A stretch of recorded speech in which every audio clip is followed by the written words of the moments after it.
My name is Heather Klein. I am the volunteer coordinator and food and fund drive manager, and I work for All Faiths Food Bank in Sarasota, Florida. But our main mission is to provide healthy solutions to hunger.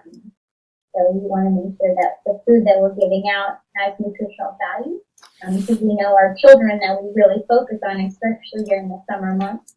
Without healthy solutions, sometimes sugary snacks are not beneficial to their brain development either. The majority of the individuals that we do serve are not homeless or on food stamps. They're working class individuals, 9-to-5 jobs. They just don't make enough to live comfortably, but they make too much to qualify for government aid.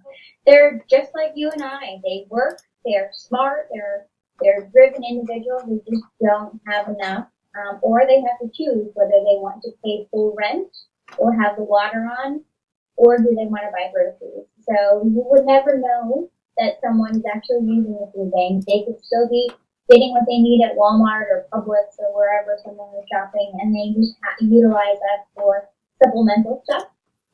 So an average client is a mother and her teenager coming in, or a father picking up food for his family in the afternoon. We have a campaign called Campaign Against Summer Hunger. And here in Sarasota, 50% of all of our students are on free and reduced lunches, meaning that they are not guaranteed a dinner at home.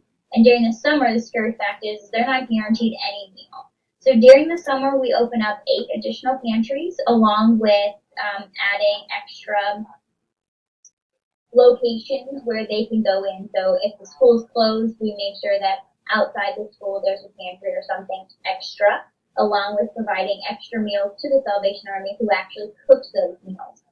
We have school pantries, so we have 12 of those locations during the school year, and that is where we send out food to inside the school, and then the parents, as they come pick up their children, can grab some of those groceries. It's usually 2 weeks worth of groceries, so anywhere from 50 up pounds. They get fresh meats, fresh produce, boxed and canned goods. It's a great way that the parents can pick up their kids and get their groceries. Usually those are bi-weekly.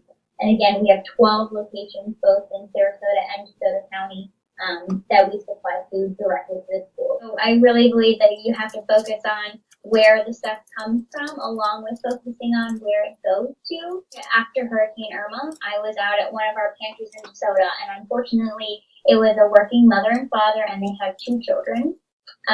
They lost everything during the hurricane. Their power went out, so they lost their entire fridge, freezer, and backup freezer full of food.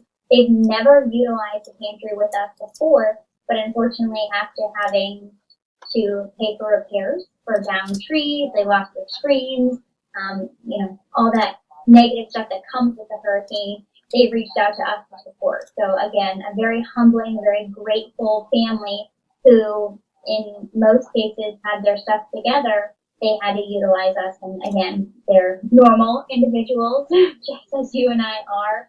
And they just came in, they got their food, they thanked us so much, and they'll probably utilize the pantry until they can stockpile what they need to, and then they'll go back to their daily life. A lot of our volunteers serve when they don't need food themselves, or we have clients who needed it, and now that they are on their 2 feet, are giving back. So in Sarasota County, we service about 50% of the county. DeSoto County, we service about 98%. At least those are our numbers that we are told that are in need. Here in Sarasota, again, we're very effective. We can say we strongly believe that we serve roughly 50%. Unfortunately, in DeSoto County, we're slowly getting our feet wet in that area. So even though 98% of the individuals need our support, we're probably only reaching about 40%. Again, those aren't exact numbers, but we will be growing that area more in the next few years, especially after we expand. We'll have more capacity to send food out. But here at All Faiths Food Bank, we say anybody who thinks they need food should get food.